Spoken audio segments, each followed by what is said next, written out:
Zidane Danny, Electro Ninja here, and welcome back to Electro Ninja's Lab. Volume 24 is out, and it's honestly amazing. My Villain Academia, because that's what I'm going to call it, you can't change my mind, is honestly fantastic. This continues the same arc from Volume 23, the Meta Liberation arc, or as I like to call it, the villain arc. These this arc focuses on the League of Villains and them prepping for something new. It also gets us excited to see who these guys actually are because this whole volume focuses on four of the League of Villains' current six members and their past. And it's honestly amazing. If you guys haven't read it, then I would say get out of this video now, pick it up, and read it. And probably also get caught up with the manga, because if you aren't caught up with the manga, then you shouldn't be reading this, but yeah. That's the basics fact. Okay, everyone gone who's worried about spoilers? Good. So let's talk about it. What exactly is in this? Like I said, there are four main characters that really get to be developed in this volume. These being Toga, then Twice, then Spinner, and finally Shigaraki, who will be getting a lot more next volume. Dabi does get a little bit in there, and Mr. Compress has some, but he's so minor that I don't know if he's actually going to get anything later down the line. But like I said, first off is Toga, who's fighting someone who's honestly probably the worst villain for her. Someone who wants to unpack her past and find out why she is who she is. And this is weird for Toga. She thinks she's normal. She's as normal as she can possibly be. And this clashes a lot.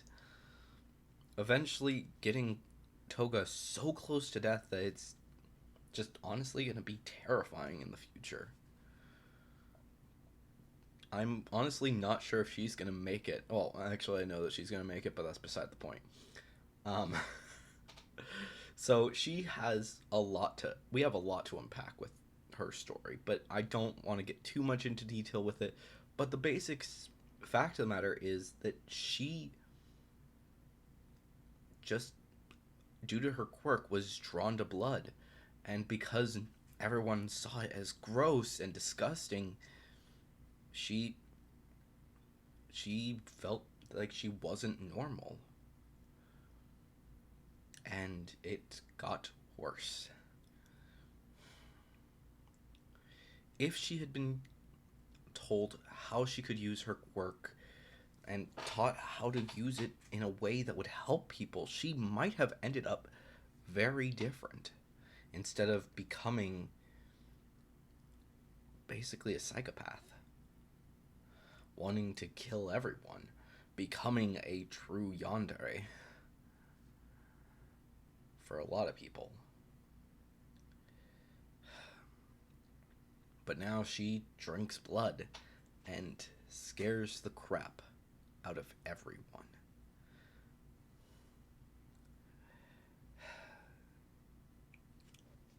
The actual title of this volume is All It Takes Is One Bad Day, and that gets exemplified in all three of these characters, and even to an extent, Shigaraki. One bad day to destroy them. Toga being told that she's a monster because her quirk requires her to drink blood. It's the same as, well, Shinso and Bakugo. People are calling them monsters and that they couldn't be heroes. And that's honestly a sad thing. Next is Twice's story. Going into him, we finally find out exactly what drove him to having all those duplicates. And it was one mistake, one accident, an accident that couldn't have been avoided. Accidentally running over someone in his motorcycle. On his motorcycle. I'm not 100% certain on all of the details, but because like I said, I read this extremely fast, and you'd understand if you actually read this. It's honestly insane just how much is just going on.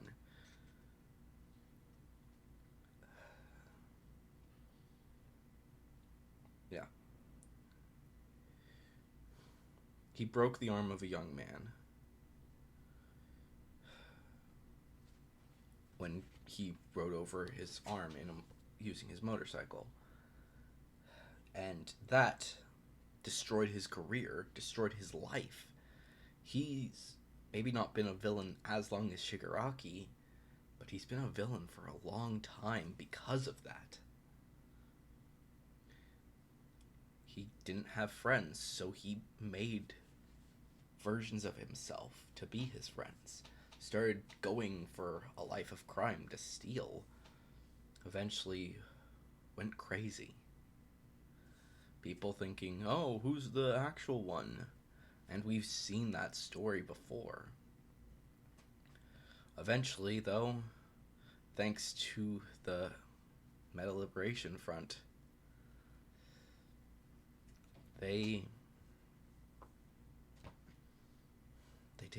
he finally figures out that he is the actual original. And that gives him the strength to start making duplicates of himself again. Willing to finally be himself again. Honestly, I'm unsure if he's going to continue to be a villain after this, or if he would have remained a villain after this. Would other things that are coming up in the future, not in this volume, but apparently there's something coming up, and would he have actually remained a villain later down the line? Honestly, I'm not sure anymore, because he could have actually possibly have been saved. But now, I'm unsure. He's willing to risk his life to save Toga. That's honestly a heroic thing to do. Next is a smaller character arc, dealing with Dabi and Hawks. For those of you who aren't aware, if you're not actually keeping up with all of the manga, Hawks is working with the League of Villains. Not actually becoming a villain, but, or at least that's what we thought, but trying to get on their good side to eventually take them down once and for all. But honestly, this volume makes me wonder, is he actually going to continue to be a good guy? Or is Hawks just as evil as everyone else? Is he a villain? Unfortunately, it looks like he may have killed Best Jeanist the number 3 hero. So, is he going to actually be a hero, or is he going to become a villain? That remains to be seen.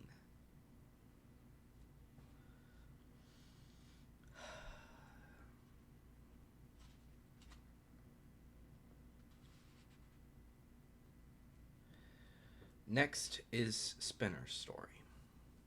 And he has been a villain for the least amount of time. Spinner is just a kid who wants to be a hero, or maybe not a hero, but he wants to just know what he could do. His quirk is weak. And then he sees Stain up on TV, and he wants to redo heroes. And that sends him down a dark path. Like I said, he's been a villain for the least amount of time. Even other villains that we've seen in the other seasons of My Hero, or the volumes back during the camp arc, probably have been villains for longer than Spinner, except for maybe the kid, Mustard Gas or whatever his name was. He's probably the only one who's probably been a villain as long as Spinner. Maybe he's been longer, but it doesn't really matter. It did take people ridiculing him for a long time, thinking that he was nothing, to truly turn him into a villain. And finally, there's Shigaraki. Shigaraki gets the most time. In his battle against Reed Destro, and throughout this entire arc, he's been having these flashbacks, little by little, trying to figure out who he is. And then he fights Reed Destro and has his full flashback. And it goes for quite a while. Starting with a memory of his sister, Hana, trying to help him, trying to make him eventually become a hero because that's what he wants. Seeing memory flashes of his family who you'd think would care about him. But do they? He's honestly unsure. Because no one stands up for him when his father is torturing him. We now understand why he's constantly scratching at himself. At least a little bit. We see all of these little bits and pieces of his memories as a child. Family who you would assume loved him, but they don't stand up for him. A fear that, honestly, a lot of kids go through. A problem that a lot of kids go through. You get to see the family as they struggle through what's going on. And finally, we get 1 second before his quirk first activates. He's crying. Tenko, which is his actual name, is crying. He's upset. He hates his father, who's been basically torturing him. And then he's just holding his dog, scratching him. And his quirk activates. And for a brief moment, you can just see the fear in the dog's eyes as it realizes in that last moment that this would be the end of its life. We've seen in the past that the first victim of Shigaraki's quirk was his dog, and this shows that. That is where this volume ends, and it's honestly insane to think about.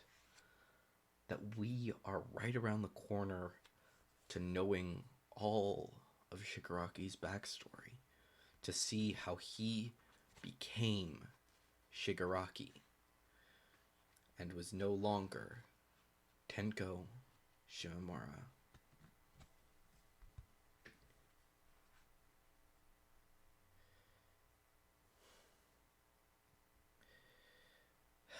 It's honestly insane to think about. This volume also represents 5 years of My Hero Academia, and how in these 5 years we have grown with these characters. We've gotten to see so much. And Horikoshi may be worried that we're seeing too much of these villains, but honestly, it's the perfect amount. Because now we know, and a villain's arc truly makes a hero. And will Deku become the greatest hero after taking these guys down? After this volume, I absolutely believe that Deku will take down Shigaraki and truly become the greatest hero of all time.